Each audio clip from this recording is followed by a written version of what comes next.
Yeah, I can hear you. You got two tabs open. You're going to close the old tab.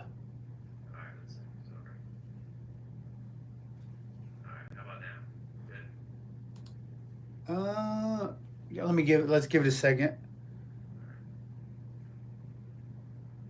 Because do you see three windows? Two of you, one of me, and Riverside. Let me see if I can somehow.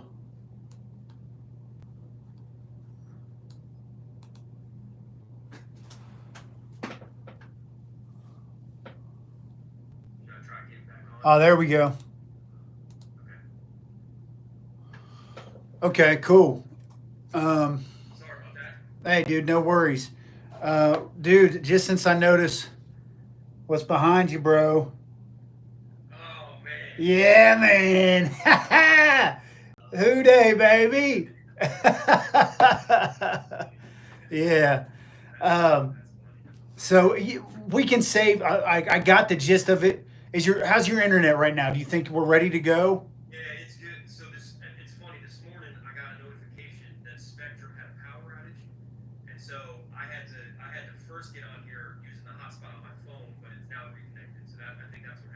Okay, cool. Well, then let's do. We'll save the majority of your story to just for the conversation. Um, but that's awesome, dude. That you were using kind of your own voice as therapy, because I'm kind of the same way, dude. But let's get into that into the episode. So let me hit record. It'll do a 5 second countdown, and from that point, I'll do the introduction, introduce you, and then we'll just go from there. Let me pray for us first. Heavenly Father God, thank you so much for divine appointments.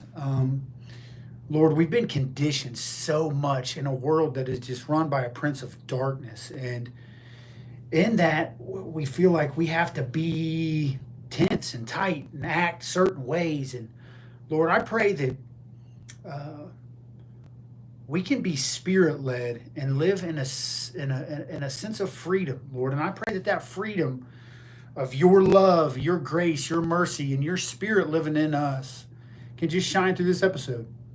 And I pray that you take away any sort of um, nervousness, anxiety that might come with being in front of a camera, Lord, that I get sometimes, Lord. I pray that you just take that and shine through me. I pray that you shine through Jay.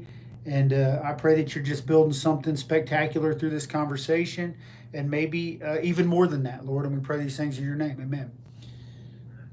All right. So I'm going to hit record, do the intro, and we're going to get busy, brother. You ready? All right.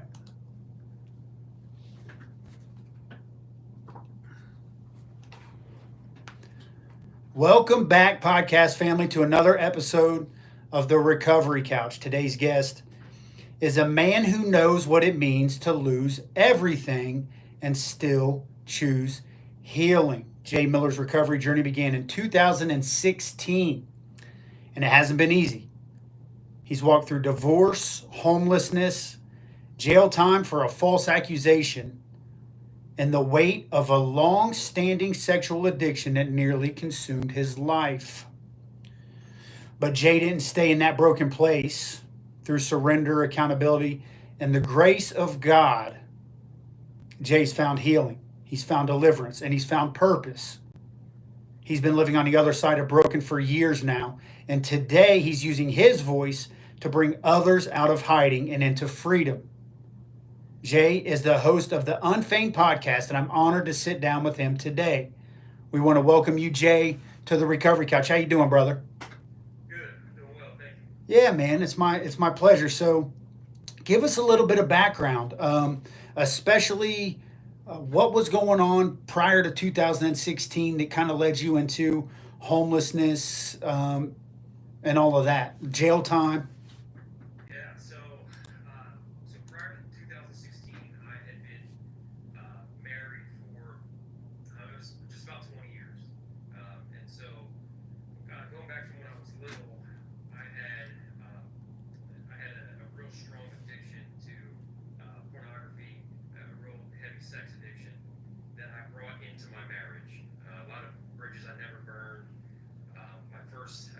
first videotape from my parents when I was 5 years old. So it was from when I was 5 years old and I got married in 2000. And so that was a long time. So I didn't have a faith background, a Christian background, and so I kind of just navigated this all myself. So prior to 2016, I had been dealing with a lot of hiding, trying to, my whole life was about needing this applause. Like I needed to feel like I was the man, and so I kind of sought after those things. That's where all my attention went, was trying to get that feeling. Pornography and my sexual addiction was like a coping mechanism for me. And so prior to 2016, I had kind of been living, two different lives.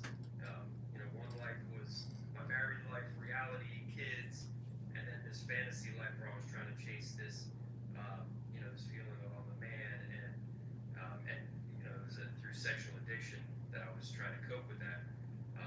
And so obviously bringing that into my marriage led to a lot of brokenness in my marriage.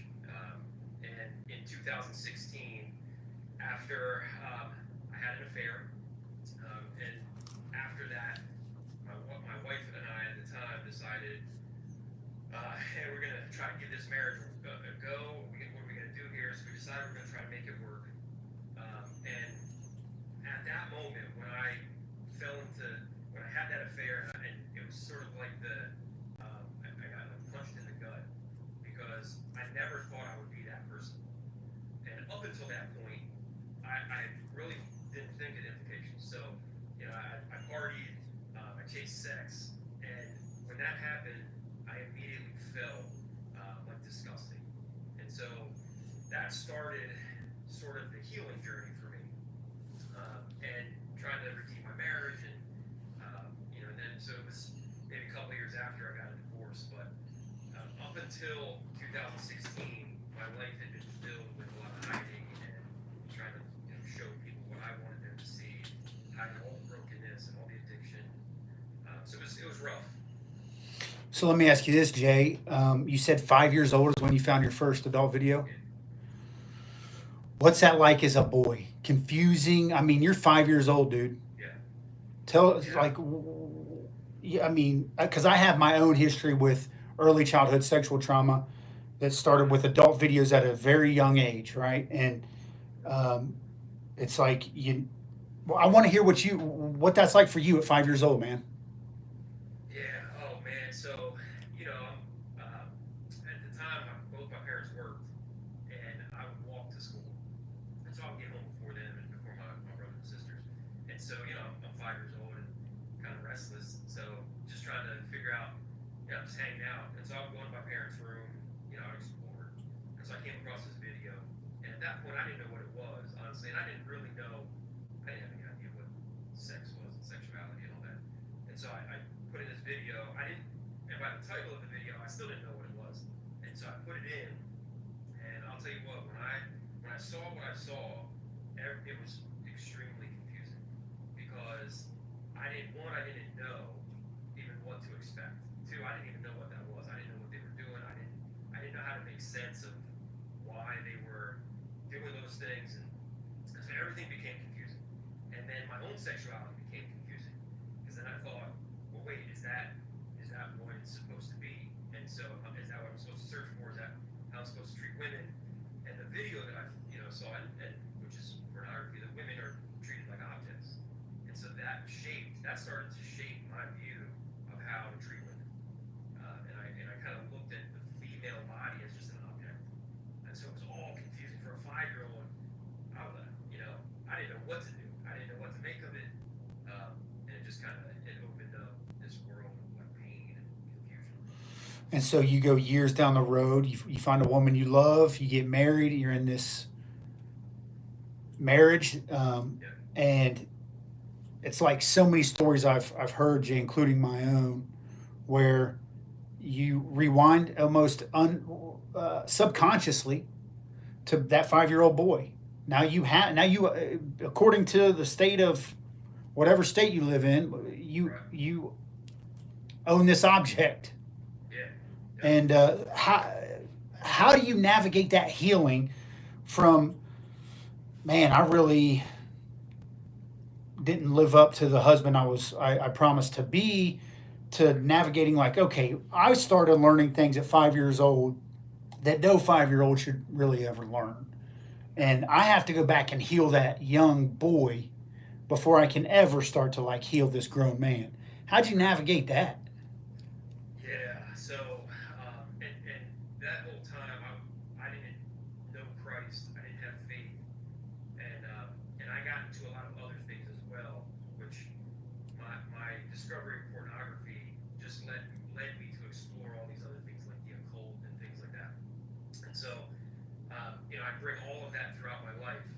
And there was a moment when I was in high school, and because throughout my life, something inside me said that wasn't right. Like, I knew somewhere deep down that that's not how it was supposed to be, but I didn't know how to make sense of it. And so at one point, and I used to be like this hopeless romantic, right? Because I thought like that fairy tale was like, right? So that's what I wanted. And so there was this struggle inside of me between, what I discovered in the sexual realm, and then my desire to like actually know what love is. So when I was in high school, I wrote poetry and all this kind of stuff, and I wrote a poem for a girl, and she said, basically, she gave back to me, and her words were, "That's the stupidest thing I've ever read." And so at that moment, now I've carried all of this sexual perversion with me. I'm trying to decide, like, hey, no, I think love is a real thing. It doesn't look like this. And then that happens, and I made a vow to myself that I would never feel that again. And so at that moment, I fully gave in to the sexual perversion world. And so that's when I really got immersed in pornography, really started just hooking up with everybody, because I never was going to feel my heart break like that again. So I carried that through college, I carried that into my marriage, and never dealt with any of that. And I thought I didn't think that when I got married it would all go away, but I thought that now I could just shift my focus on my wife, and then it would take care of everything.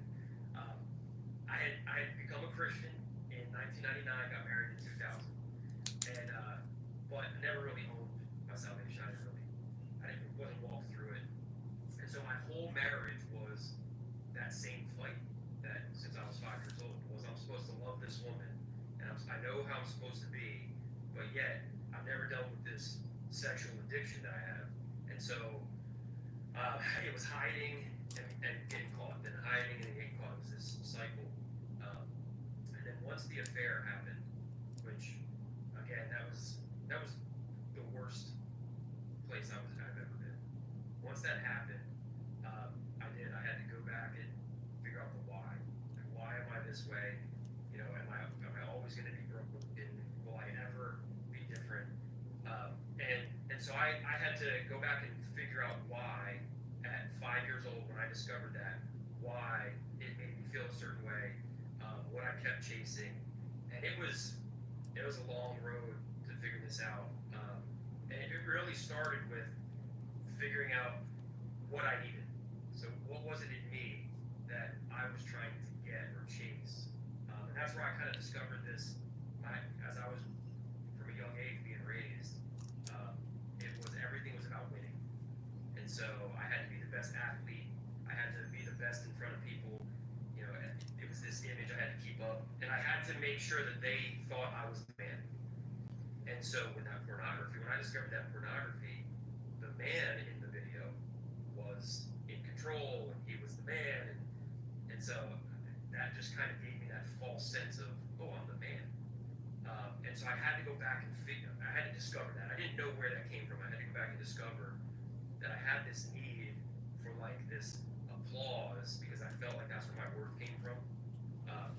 And so that was really rough. That was rough going back and having to go back to 5 years old, and then all through middle school, high school, college, and then my marriage, and kind of reliving all of those moments where I was stuck in this sexual fantasy world, and then figuring out like why would I do that? So that was hard. Tell me this, Jay. So, where I'm from, if you had an adult video, or if you had magazines, like you were kind of you were kind of the man. You're talking about being the man. Like other people would be like want to see other kids from the neighborhood would want to see like. So it wasn't just the videos itself, and this is in my world, but I'm speaking to a bigger question in your world. So in my world, it was like cool to watch that, to have that, to own that, to talk about that when we would, run off into the woods or and talk about what you saw. And I mean, there was even a point in time where um, I shouldn't say this, but I'm going to because it's the truth. A buddy of mine was like, "When I get older, I'm gonna cheat on my bitch." That's what he said, and we laughed. Yeah.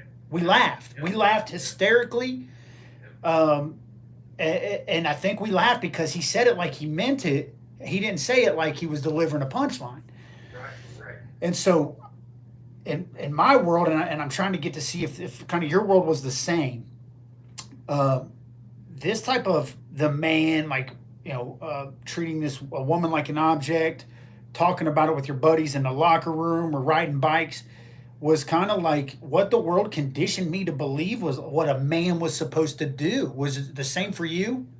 Yes, absolutely. So that was, it was. I felt like the man was supposed to be in control. And, like you said, joking about those things. I used to joke about all those things. We used to do the same kinds of things. And it was almost like it was almost like you were like some kind of wuss or something if you didn't do that. And I remember, it's funny now knowing who I am now, but I used to make fun of the guys that were like in touch with their emotions or would treat women respectfully, right? And all the jokes we used to say, making fun of these kids. But yeah, it was definitely something where the world I lived in, the groups I ran with, even the way I was raised. I mean, my parents they worked and they just provided, but they didn't. There wasn't a whole lot of emotional investment and things like that. But it was very much like the man. You have to be the man, and it's cool to treat women like objects, and that gave us some sort of like superiority, and that's how you had to be. Because if you didn't, it was almost like you were less of a man. And so yeah, all those years of just kind of saying no, I'm not gonna treat women respectfully because that's soft, or I'm not gonna do this with my emotions because that's softer. And yeah, you just get conditioned to start treating women like crap because you think it makes you more of a man. And at some stage of life, it works. Yeah, yeah, And that's the sad part because how are women being conditioned to for men to treat them? right, yeah, It's kind of just a sad cycle that I'm glad that we get to shed a little bit of light on because I think Jay, uh, this cycle is conditioned in people at an age that we probably turned a blind eye to for a long time. right, And so this image that so many young men get accustomed to of like I got to dominate, I got to be in a position of authority over a woman. It kind of consumed your life. It consumed mine as well, and it leads to an affair, some divorce or a divorce, and then we get into some homelessness in jail. yes. So after trying to reconcile the marriage and doing what we thought we wanted to do and trying to get this marriage repaired, my wife came to me and said, she doesn't want to be married, wants a divorce. And so at that time, I hadn't been looking for a place to live. I hadn't been making preparations to move out because I thought we were going to try to work on the marriage. And when that didn't work out, I had to get out. And so um, at the time, the house we were renting, her parents owned it, and so we were renting from them. And so logically, I would be the one to get out. So when I got out, I didn't have anywhere to go. And friends of mine, for a short time period, they let me stay in a place that they had, but it was only for a short time, and I knew that. And at that point, I had a sports and rec business, so it was like sports training, homeschool PE classes, just anything sports and recreation. And I had built it in the area where I lived. The place that my friends let me live were over an hour away. And so at that point, I was spending about $1,500 a month in gas. I had, a truck for all the equipment and everything. And everything in my life was in the area where I lived. And so we kind of decided on a short period of time where I would live in their place that they had. But before that time period was up, I just made the decision to come back to the area I lived in, because that's kind of where my life was. I had already started to lose my business because being over an hour away, I couldn't get to everything at the times that I needed to. And so I had to kind of start to shut things down a little bit. So I decided in order to make any kind of money or do anything, I had to move back to this area. Well, when I did it, I had nowhere to go. And at that point, when that decision was made, I had lost a lot of my business. So I moved to the area, just made the decision. I'll find a place, I'll do it. Well, that turned into about a year and a half of losing more of my business, living in my truck, just working jobs here and there to get gas money to get food. And then at some point my truck broke down and I was living in it, and a school actually let me park it there for a little bit, and then a church let me park it there. And so I was living in this truck, but I had no way to get to anything. And so the only jobs I could do were things that I could walk to. So I was probably walking, I don't know, about 20 miles a day, just trying to do some training here and there. And the money I was making, though, was to go to gas and food. And I don't give you a general overview, but the big picture, over that year and a half, I had, I'd worked some odd jobs. It was, to go to fixing the truck or keeping that running. And basically, I called it functional homelessness, because I didn't just sit in a corner and do nothing. I tried to still function day to day. And so I had 3 kids, and so I was trying to be there for them, trying to go to their things. And a lot of it, when the truck went down, a lot of it was wherever I could walk to. So there was a period of time where I couldn't see them when I couldn't get to them. And then it got to the point where it was pretty common to go about 3-4 days without eating. And then I would find a side job that I could do. And I would do that, and I would get to eat. And so it was just really rough, a really long, rough period of my life. And the truck died, so I didn't have a car for a little while. And so, honestly, I was breaking into places so that I could shower, so that I could sleep. So it was a really rough time. I had lost everything, and I think part of it was when I went into it, my mentality was, I'm going to go into this temporarily, and I'm going to figure this out. Okay? And I've always been the type of person that was like, there's always a way. I'll make it work. There's always a way. I'll figure it out. And I went into that. Well, then dealing with when I was kicked out and got the divorce, my whole world was turned upside down. And so my mentality was all over the place. And so I was never depressed. I all of a sudden became depressed. I never had anxiety. All of a sudden I was anxious. And so my mind was all over the place. And when I went into this mindset of I'm going to make this happen, my whole world was turned upside down, and I didn't even know how to begin. And so I was depressed. I was anxious. There were times now I never got to the point where I attempted something, but I got to the point where I felt like I wanted to take my own life. And it was at that point when I was like, God has abandoned me. I literally started to think that maybe there is something that's too far for God to reach. Because I've been praying, like, God, I know what I did. I repented. I want my marriage. And I kept saying, God, don't you like marriage? Like, don't you want my marriage? And I was praying. And then eventually I just convinced myself, like, maybe this is too far out of God's reach.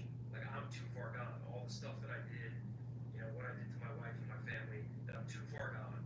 And so that was the point where I just remember being like, I don't want to die, because I want to be here for my kids, but I don't want to be alive either. And so it was this weird thing. Well, I was sitting in a parking lot, and I knew that the church in this parking lot had a big cross at the front of their stage. And so I broke into the church, and I went down, and I just remember falling on my knees at the stage and just surrendering everything. So I surrendered my life, I surrendered my ex-wife, I surrendered my kids, marriage, everything. And at that point is when everything So you said in '99 was when you decided to be a Christian, but you didn't really know how to surrender, everything that the world had conditioned you to believe. What did you say? In 2000, there was a milestone too. I didn't get to write it down because I missed So it. that's when I got married. That was the marriage, and even though you had this faith, for it sounds like from '99 to 2016, it wasn't until you completely surrendered in this moment where you broke into a church, where you finally felt like, okay, God can meet me in my brokenness. God can love me. Like there's hope for me regardless of my homelessness, my affair, the sexual addiction. The world's conditioned me to the image that I've created to think that I'm in control. This moment sounds like it was a pivotal moment in your life. What's happened in your life since then? Yeah, so, and it was a few years after 2016, because in 2016 I had the affair, and then we kind of went through a time period where we were trying to rebuild things. So it was just a few years after, where I dropped down, surrendered, and it's funny because the way I got saved, I had been living, a life that I didn't think God would save. Somebody said, you have to let God give you a hug. I thought that was the dumbest thing I ever heard. Because I'm like, okay, like this guy you say is up there, I can't see him, and you want him to give me a hug. So I remember driving to a park, getting out of my car, looking up and being like, okay, God, give me a hug. And nothing happened, so I got back in my car, and I'm like, that's what I thought. Well, I ended up waking up in somebody's bathtub, and I don't know how I got there. So, and after I left, and I didn't know the person's house, when I got out of the bathtub, I was like, I don't even know where I'm at. When I left, I drove back to that very same park, and I got out, and all I said was, if you are who you say you are, then prove it. And at that moment, I know something happened because I used to have a terrible mouth. Everything was F this, F that, and immediately I felt really bad and disgusting about that. And so I'm like, ooh, there's something about this. But that was my conversion experience. But then that was it. I knew something had changed, and I felt different, and I had this desire to seek after who they were saying this God was. But I didn't.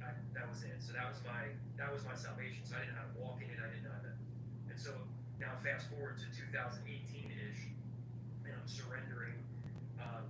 And it's the same kind of thing. When I got down, I was like, okay, God. I was like, I don't know what I believe about you. I feel like you abandoned me, but if you are who you say you are, like here's everything.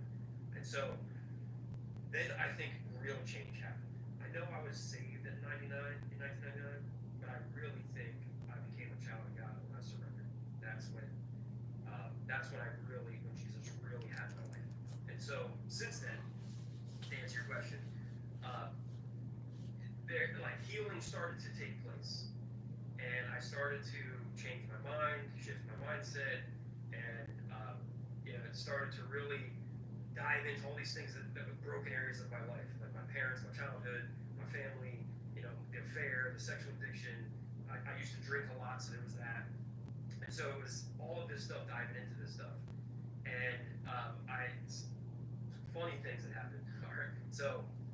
I'm coming out of homelessness. So I had this little part-time job that turned into a full-time job. So now I'm like, okay, this is great. Like God's bringing me out of homelessness. I find this job. I know I can start to look for a place. The person who I worked for said, hey, why don't you come live with me? And you can live with me for a few months until you get on your feet. So I was doing that, landed this full-time job, got a place, and things started to turn around. Well, in the meantime, I needed a car, and so I got this car, and this is a whole other podcast. I got this car, and I bought it from a mechanic who bought it from an estate sale, but there was no license plate, and so he just used it to transport parts. Well, the whole deal was, and I'll save you all the details of this, but the whole deal was I had to get the documents that said that this guy was the executor of the estate, then I could take it to the DMV. Long story short, no one could get in touch with the guy. All the papers were missing. So I had a car with no license plate. And I got pulled over probably 3 times a week because they thought it was a stolen car. But the DMV told me, they said, as long as you have all the paperwork, the title, because I had to sign title, whatever, insurance, all that stuff, just show it to the cop, and they'll say, okay, yeah, you're good to look at. So I did that for probably, I don't even know, 6 months, but every week, 3 times a week, I got pulled over in this car. And so I started to pray, like, God, either figure something out, either let me get this license plate, or I need to figure out how to save for a new car and all this kind of stuff. So I'm driving one day with my son, and I get pulled over. Nothing out of the normal, right? So I pull over my son, who at the time it was 6 or 7. He's like, "Dad, is everything okay?" I'm like, "Yeah, it's, go through the whole deal." He's been in the car with me, like, I'm pulled over before. Go through the whole deal. So I give him the paperwork. The cop's like, "Okay, yeah, let me look it up. 10 minutes, I'll be right back." And so I'm just hanging out with my son, and he's like, "Is everything okay?" 30 minutes, just about 30 minutes go by, and I'm like, something's not right. The cop comes back, and he says, "Can you step out of the car?" And I was like, "Sure." And so he steps out, and he's like, "I don't want to do this in front of your son, but there's a warrant out for your arrest." And so at that point, I was like, "What are you doing?" Okay, so it caught me off guard. So I said, "Can I call my ex-wife to at least come get my son?" All this stuff. So she came and got him, and they put me in cuffs while he was walking to my wife. And he saw it all, which I've talked to him since. There's been some healing there too, but it really traumatized him. And so I'm in cuffs. They're up there putting me in the back of a cop car, and they park my car, the car with no license plate. They park it in the church parking lot, and they're driving me to the station.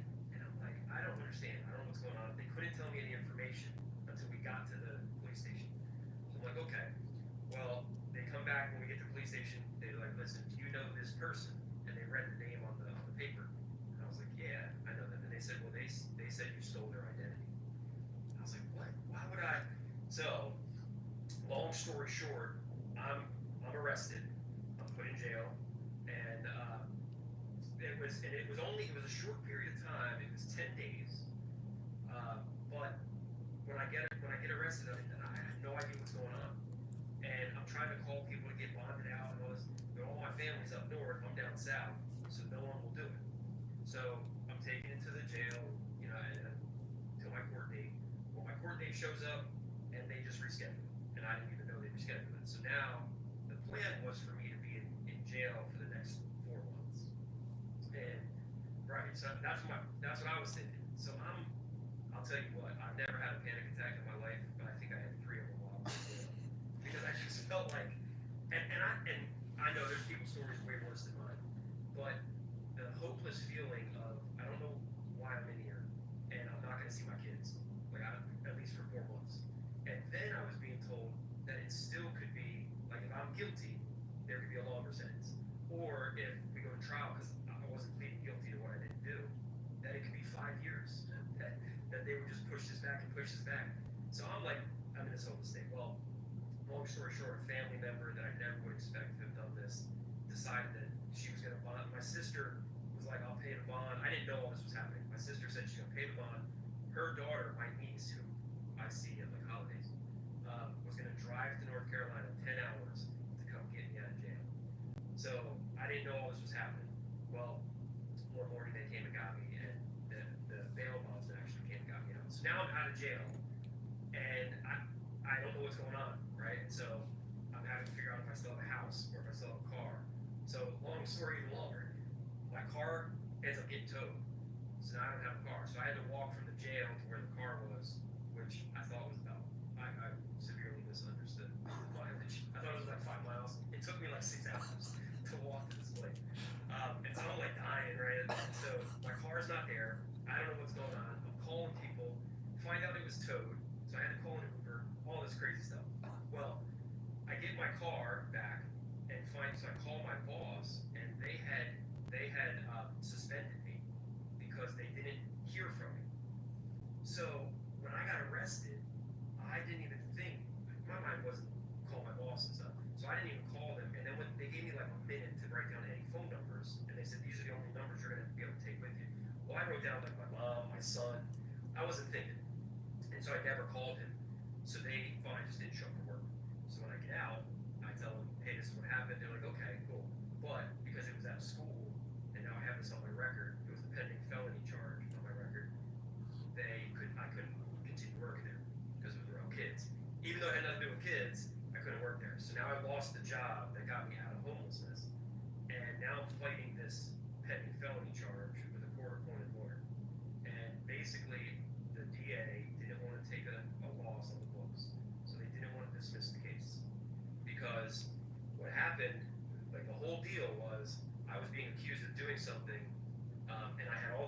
is that I didn't do it. And so I went back to the person who thought it was me and like unknowingly filed this police report. And I was like, you dropped the charges, can you call the DA? And they did. But the DA wouldn't do it. So I could either plead guilty to a felony and take my chances, or I can plead down to a misdemeanor. And if I kept saying I don't want to plead to a felony, but I don't want to take the deal, they said, well, this could drag on. This will just be on your record forever. And so I'm like, okay. So I took the misdemeanor so that I can get to court and just get the process rolling. So I was put on probation, and through this whole process, I lost everything. So I lost my job, lost all the money that I had saved, and so this was back in September. This happened this past September. This past September? Yeah, this past September. Dang. So here I am with thinking, God, I've surrendered everything, and now this is like I'm rewarded with jail. So in the midst, right? So in January, I get into a car accident, and my car is totaled. So now I'm out of jail at this point, still trying to figure out this whole what's on my record, misdemeanor court thing, probation thing, and now my car's totaled, so I don't have a car. Well, it doesn't have a license plate, so technically the title's not in my name. So the insurance company, because it wasn't my fault, wanted to pay me, but they couldn't because it's not in my name. So now I'm just like, God, I landed a job, you took that from me. You put me in jail, so you took all that stuff from me. Then the only mode of transportation to go get a job, any job, you took that from me. So I'm like, what in the world is happening? So that's what has happened since me surrendering. But I'll tell you what. Hold on, but you see, that was after a prayer. You said, "Let me get this license plate figured out," and then boom, all that. Yes. Yeah, so Brandon, I've been praying for God to figure out this license plate and get me a new car. I didn't think he'd put me in an accident. No, man. Yeah, so he totals the car, and the funny thing is, I have a new car now. And now a friend of mine helped me, and some family helped, and so I was able to get a car. So I have a car now, but it was a long process without a car. So I couldn't see my kids, I couldn't get to things, I couldn't get a job unless I could walk to it. And where I'm living, there wasn't anything within walking distance of hiring, not enough to maintain a house. So it's been, and this was all after all of this started to happen, after I got down on my knees and surrendered my life to Jesus. And I was like, really? Like, and some part of me thought, man, I wasn't even this bad off before I surrendered. So, but I'll tell you what, in the midst of all this stuff, I learned something. I learned a couple things. Like, God had to come and get me. I would not have got to the place I am today on my own. Maybe I would have. Maybe it would have taken long, but God had to literally come and get me. And unfortunately, or fortunately, all of those things that I went through, whether by my own choices or not, were part of Him getting me and bringing me to Him. And so I knew through this whole process, the thing I kept saying was, God built me for this. And God built me for these things. And so I didn't crumble, I wasn't destroyed because He built me for this. But He knew, who He wants me to be. It involved going through all this crap. And so, yeah, so not that I would ever wish to go back through that, but I am so grateful that I got through, that I went through all that stuff. Because I often say I've been held back. And I know God brought me out of it, but I learned the hard way. I had to scratch and crawl my way out of all this brokenness. But God used that to come and get me. So I'm super grateful for all of it. I want to go through it again. Yeah, heck no, you don't. Dude, that's crazy. I use the same phrase many times because Romans 12:2, do not be transformed by this world, or do not be conformed to this world, but be transformed by the renewing of your mind. And I had to start changing my internal dialogue. And so, it seemed like for just a long period of time, man, like the weight of the world just kept crashing down on me. And I'm like, I'm doing all the right things. And so that was some of the verbiage I used to use was like, I start, instead of being like, this sucks, I can't believe this. Yeah. I started saying, I'm built for this. I'm made for this. And and then towing that line of like, okay, don't get cocky because I don't want this to be ego driven, but I'm built for this. Like, Yep. and which is tough. That's another whole nother Yeah. thing of its own. Especially people who are driven. It sounds like you're driven, dude. You've lived through some things that like a lot of people would have folded, man. Where Yeah. a year and a half of homelessness and a truck broke down, and like a Yeah. lot of people fold right there. So understanding, like, man, I'm like, I know I'm tough. I know I'm a survivor. Like, I know that I can get through, without putting myself on a pedestal, like things most people couldn't, Right. Right. or statistically haven't, Right. at least, Yeah. but then all of a sudden now we got to like toe this line of like, okay, don't let this become some ego driven thing, which Right. can be Right. difficult. You go back Yeah. to the 5 year old who saw like, okay, being in control is masculine. Then we're coming out of this, you know story of like complete brokenness, and understanding like I'm built for something greater. Yes. Now it's like, okay, is this ego, or is this like just God showing me like I've created you to be something better than what you've been living through, Yes. and it's tough, ain't it? Yeah. Oh, yeah. And you said it's exactly right. That was I started to think like, why not me?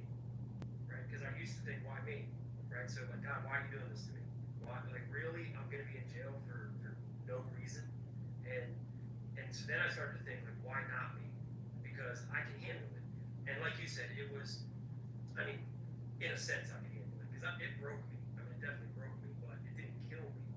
And so once I started to realize, like, okay, there's something God has for me. I don't know. I may not know fully what it is, but God has something for me, and I wasn't ready.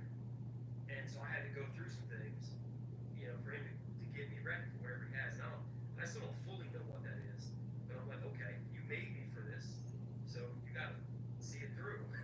um, and it's funny that you mentioned like the getting cocky, because that when I started to put out this podcast, I was praying hard for my podcast, not for the podcast, but just that someone would be able to hear my story and be encouraged to make it through a tough time. And I prayed against, and I didn't want like to do all the things that people were encouraging me to do with the podcast. I just wanted to tell my story, have somebody listen, and they were like, "Oh, you should do this and this and this." And I kept battling. Like, I don't want this to be about me doing a podcast. Like, I wanted just my story, and I don't know how else to get it out. And so I started to get my story out, and I started to see people asking questions or saying like, "Hey, I went through something like this. What was this?" And so I just continued to pray, like, man, if this would only help even just one person, then it's all worth it. My whole story's worth it then. But it's a battle. Because I'm like, I don't want this. You get kind of like, oh yeah, I made it through that. Well, and because the world beats you down, like you're already beat down, and there's judgment, this isn't me pointing fingers and blaming anybody in this world, but you know, going through it, living through it, like being on this side of it's one thing. Right.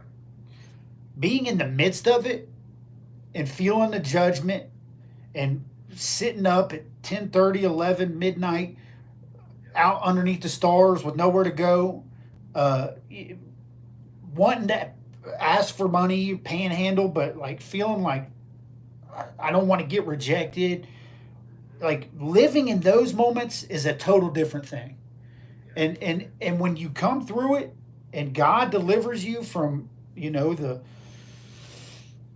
brokenness, the shame, the guilt, and the hurt that you've caused yourself, and the hurt that the world caused you, and you start to feel joy again, like you want to give back. Yeah. You want to tell your story. You want to let people know, like, man, I have been there, and and I know. I mean, I hate to say things, Jay, like I know how you felt, or I know because we're all different, right? But I can tell you my story, and I know how I felt, and I felt like there was no hope. Mm-hmm. And so, like you, brother, um, creating a platform to be like, hey, there is hope. Whether you got transportation or not, whether you got shelter or not, whether you are dealing with addiction or a false image or not, like there is hope. And so Yes. you and me are totally aligned. I'm rooting for your podcast, Unfeigned Podcast. To all my listeners out there, go and check it out. It's just real, authentic testimony storytelling, and the world's just yearning for that, Jay.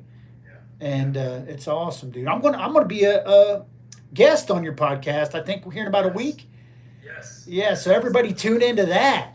Yeah. Yeah. Absolutely. Yeah. And I'll tell you, through all of this, and you mentioned it. You mentioned changing your mindset, and like one thing, I know I'll never go back.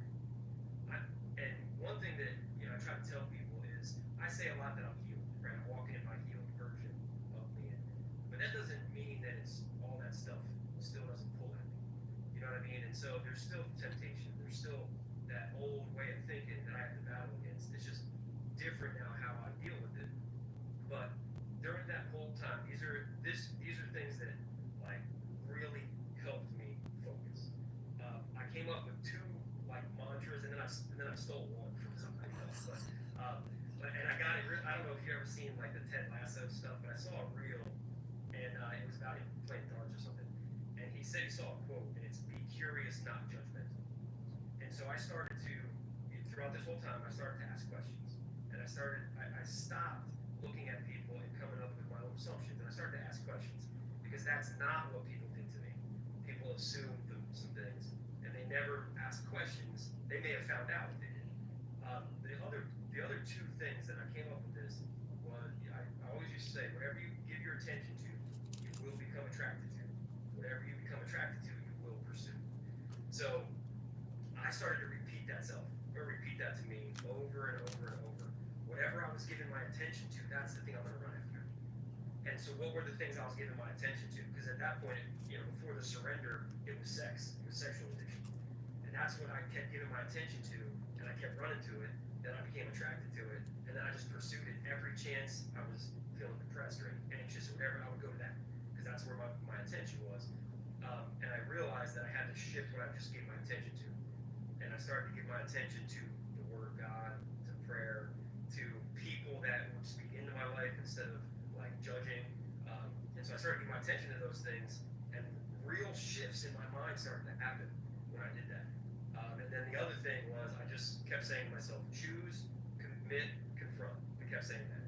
So I had to choose to be different. Like I had to choose not to be homeless. I had to choose not to look at pornography. And so I made the choice, and then I had to commit to doing whatever it took to stay with that choice. And then the hardest part was I had to confront all the stuff, all the reasons why I did all that. And so still, I'm still tempted every once in a while when there's like a low point, every time I have to I say give my kids back. We co-parent and it's fine. But every time I have to give my kids back to my ex-wife, that's like one of the lowest parts for me. Because I just spent time with them, I love my kids, and I have to give them back. And now I go home to an empty house. And it's those times where normally I would run to pornography. When I felt out of control or chaotic or whatever. And so now I just remind myself, that whatever I'm giving my attention to or the choose to confront. So I'm still kind of attacked by those things. But now I'm like, I don't have to do that. I don't have to be a slave to that anymore.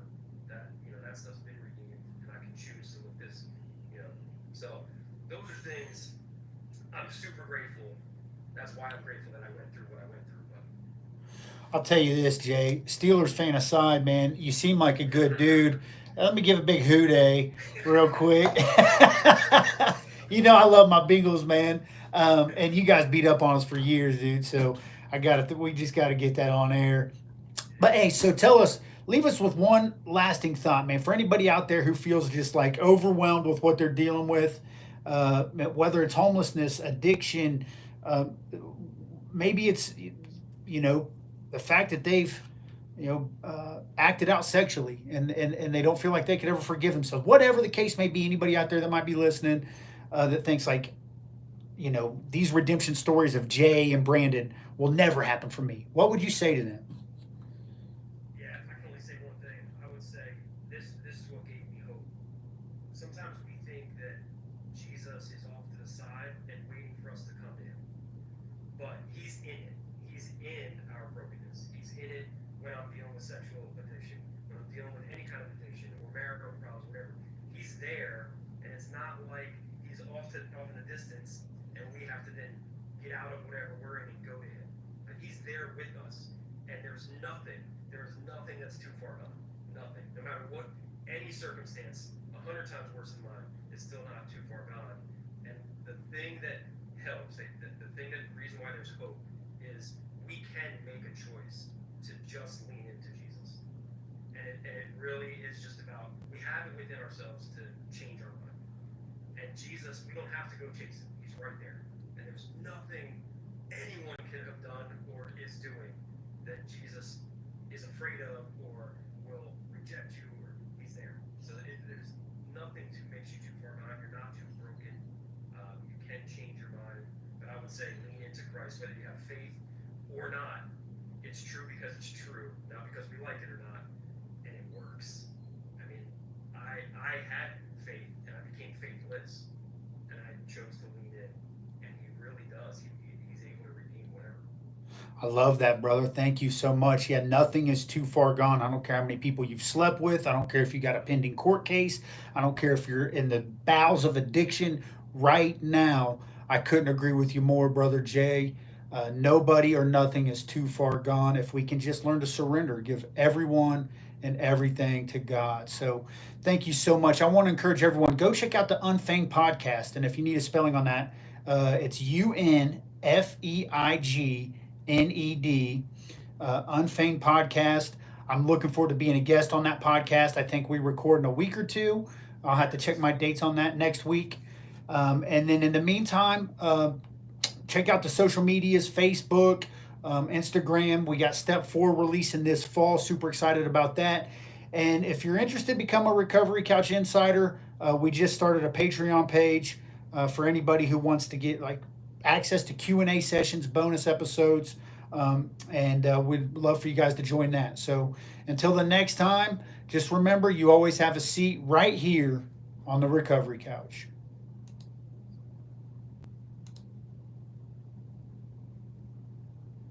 You there? Yep, I'm here. Hey, you're a natural, dude. Great job. And we're a lot alike, dude. We're a lot alike in the sense of I'm very competitive, ultra competitive. I was image driven, ego driven for a long time, and part of that was sexual conquests.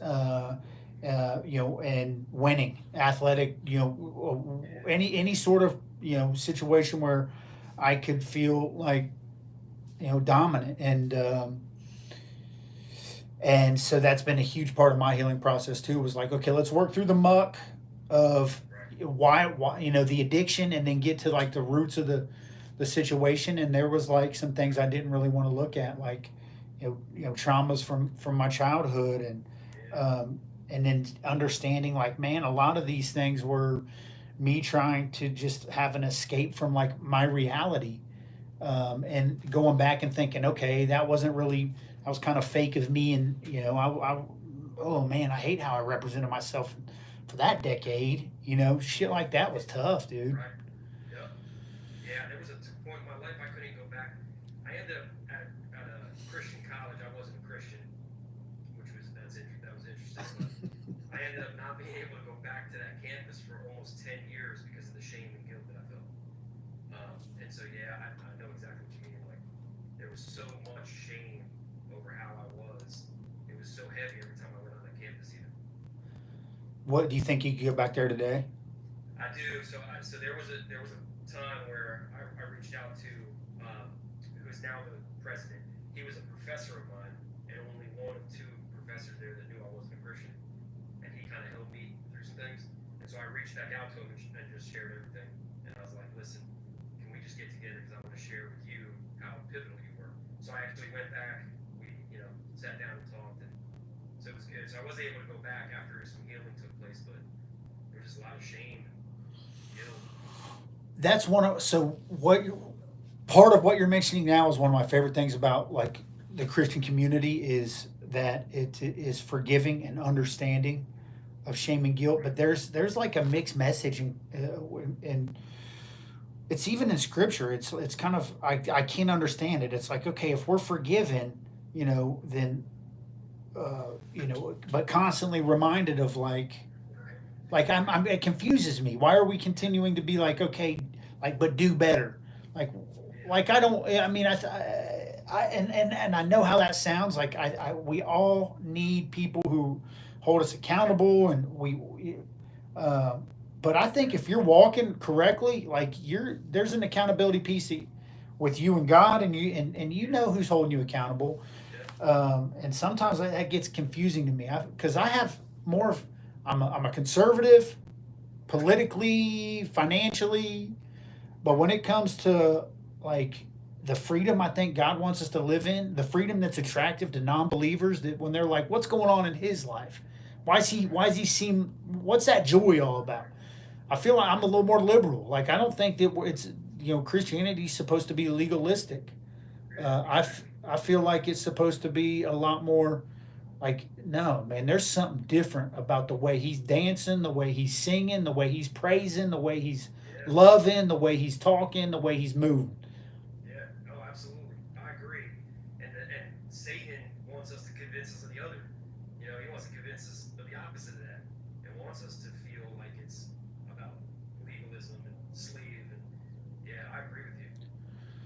So yeah, I find myself in a war with that sometimes with like, because God's put so many good people in my life, and it sounds like yours too, Jay, where I just have an abundance of wisdom, to be honest, and I'm so grateful for it. But there's sometimes where I'm like, I don't know if I'm necessarily aligned with that understanding.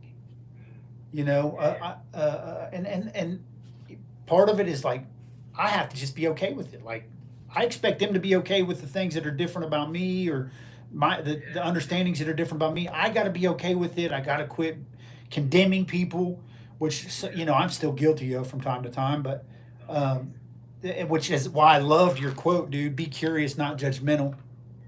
I love that. Yeah. That's. Go ahead, sir. No, I think that's. I think that if I could put what I think God wants us to be like in a quote, as far as like how do we love people that aren't like us, that would be the quote.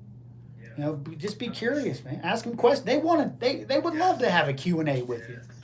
You Oh, know. I wish people would have done that to me instead of saw whatever they saw and said, "Oh, this must be, or he must be, or whatever." I wish somebody would have just come up and said, "Hey, what's going on?" Or like, "Why are you doing this? Or why are you here? Or whatever," and would have let me share my heart. I think, I think a lot of times people are afraid to have those kind of conversations because we want to win or we want to be right, and I just want to learn about you, and so I don't want to make an assumption or opinion about you. I just want to hear your story. I love hearing people's stories, and I feel like if I hear somebody's story, whether I agree with it or not, like there's something that grows in me too when I hear that, whatever it is. And so for me, I'm always asking questions. I'm always trying to like dig a little deeper because I just want to hear people's hearts. I don't want people to do that to me. And maybe it's because I didn't get that I want to do it so much, but I don't know. No, I'm with you. And the more that they're willing to share their pain, the more that like my heart just grows for them. Like Yeah, it does. If you share your pain with me, like I go to an understanding position real quick. Like yeah, absolutely. any sort of judgment flies out the window. Like, Yeah, oh man, yeah, that yep, I get it. yep. Yeah, dude, great conversation. I'm looking forward to being on your podcast. Yeah, me too. And what I'll do from here on out, Jay, is I think you're 3 weeks out. So I just released yesterday. I usually release on Mondays, but with the book releasing this fall and so much going on, Mondays have just been crazy busy. So I might move my release day to Sundays. I'll keep you posted Okay. via email on like, hey, I'm in the editing process. As soon as I'm done with the edit, I'll send it over to you, and I'll send that through email, and then I'll send you. I typically send the YouTube link and the Spotify link. so that way it's just a shareable, easy. If anybody wants to hear it that you want to share it with, you can just copy and paste and send it to them. That's kind of why I do that. So, and in the meantime, bro, let's stay aligned, man. I'm doing. Are you in Pennsylvania? No, I lived in Pennsylvania for a long time. I'm actually in North Carolina now. Oh, cool, man. I had just had a young lady from North Carolina on not too recently. And here's what I'm asking my guests: where at in North Carolina? Right outside of Charlotte. Cool deal. So, when I do a book release, man, I'm currently planning a book tour, and I'm trying to make it nationwide. And however many cities I go to is going to be dependent on a lot of funding and pre-sales and stuff like that. So, I don't have the itinerary scheduled yet, but I want to keep the door open of possibly, coming down and doing like a meet and greet, meet the author. If any of my guests have like churches or bookstores or any sort of community, recovery community, and then I want to take them along with me, and so whatever that might look like for you in Charlotte. If you got a recovery community or a church or a bookstore, then bring you with me, and they get a chance to kind of meet us both, and we can plug the podcasts and just get the healing, the hope and the healing stories out there is the mission. Yeah, absolutely. Oh yeah, that would be awesome. Yeah. I'm definitely in. Okay, and then let's. In this recovery community, man, we got to stick together, dude. So if you need me for anything, reach out. You got my contact information. If you need my phone number, feel free to ask via the do it via email. Okay. And let's just keep in touch, bro. Yeah, absolutely. Likewise. All right. Yep. Thank you, Jay. Looking forward to next week, man. Yeah, me too. All right. We'll be in touch, brother. All right. All right. Bye.